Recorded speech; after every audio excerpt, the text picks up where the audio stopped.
किसी छोटे से गांव में एक प्यारा कुत्ता रहता था जिसका नाम डॉगी था। डॉगी एक बहुत ही वफादार और खुशमिजाज कुत्ता था। उसका रंग सुनहरा था और उसकी आंखों में हमेशा चमक रहती थी। डॉगी का एक सबसे अच्छा दोस्त था। एक छोटे बच्चे का नाम मोहन था। मोहन और डॉगी एक दूसरे के बिना नहीं रह सकते थे। हर दिन मोहन और डॉगी साथ में खेलते थे। कभी वे बगीचे में दौड़ते थे, कभी तालाब में तैरते थे। डॉगी मोहन के लिए एक प्यारा साथी था और मोहन डॉगी के लिए एक सच्चा दोस्त। डॉगी ने हमेशा मोहन की मदद की, चाहे वह स्कूल की पढ़ाई हो या घर का काम। एक दिन गांव में एक बड़ा तूफान आया। बारिश इतनी तेज हो रही थी कि लोगों को अपने घरों में सुरक्षित रहना पड़ा।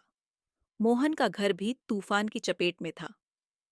मोहन की माँ बहुत परेशान हो गई, लेकिन मोहन और डॉगी एक साथ थे। डॉगी ने मोहन की माँ की मदद की और घर के अंदर रखे कुछ जरूरी सामान को सुरक्षित किया। तूफान के बाद गांव में बहुत सारे पेड़ गिर गए और कुछ घरों को नुकसान हुआ। डॉगी और मोहन ने मिलकर गांव वालों की मदद की। डॉगी ने गांव में हर जगह जाकर यह सुनिश्चित किया कि कोई भी परेशान न हो और सभी की मदद की। मोहन भी डॉगी के साथ काम करके गांव के बच्चों और बुजुर्गों की मदद करता रहा। डॉगी की इस बहादुरी और वफादारी को देखकर गांव वालों ने उसकी बहुत तारीफ की। मोहन और डॉगी की दोस्ती और भी मजबूत हो गई और गांव के लोग अब जान गए थे कि सच्चे दोस्त और वफादार साथी हर मुश्किल समय में एक दूसरे की मदद करते हैं।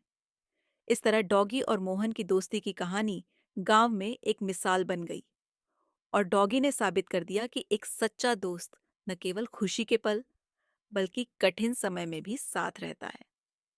आशा है आपको यह कहानी पसंद आई होगी।